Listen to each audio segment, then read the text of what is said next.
Salut à tous, et aujourd'hui on débriefe l'actualité de ces 2 dernières semaines.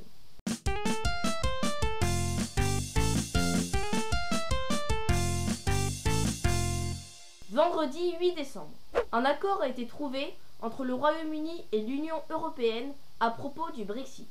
Conséquence, le Royaume-Uni devra payer aux alentours de 50 milliards d'euros pour sortir de l'Union européenne. Les droits des expatriés vivant dans les autres pays européens seront conservés.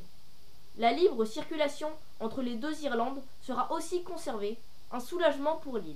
Désormais, la deuxième phase des négociations va commencer, axée sur les relations entre le Royaume-Uni et l'UE après Brexit, notamment sur les relations commerciales. Bruno Lafont, PDG du groupe Lafarge, entreprise spécialisée dans le ciment, a été mis en examen. Il est accusé d'avoir donné de l'argent à Daesh pour que l'organisation laisse le groupe français faire fonctionner son usine en Syrie. Samedi 9 décembre. 3 jours après la décision de Trump de reconnaître Jérusalem comme capitale d'Israël, de nombreux Palestiniens ont manifesté. Des heurts avec les autorités ont engendré 8 morts en seulement quelques jours. Dimanche 10 décembre.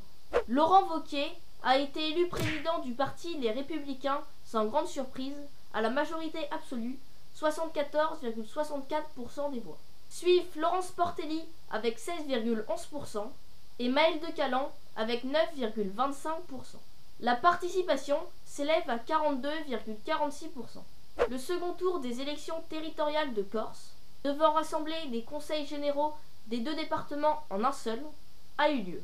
Sans suspense, la coalition entre les nationalistes et les indépendantistes arrive en tête, avec 56,5% des suffrages exprimés.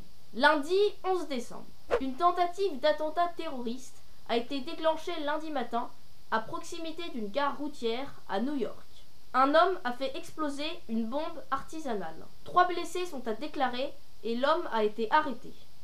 Le Paris Saint-Germain a hérité du Real de Madrid lors du tirage au sort pour les 8e de finale de la Ligue des Champions.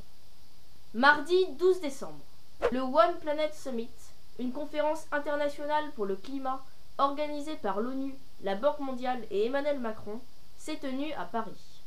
Des chefs d'État, des organisations internationales et des entreprises se sont réunis pour reparler de l'objectif de la COP21 de ne pas augmenter la température mondiale de 2 degrés d'ici 2100. Macron a déclaré à toutes les personnes présentes à ce sommet qu'ils étaient en train de perdre la bataille. La Banque mondiale a annoncé être prête à arrêter le financement de la recherche du pétrole et du gaz pour 2019 et une liste de 12 mesures pour lutter contre le réchauffement climatique a été annoncée. Mercredi 13 décembre.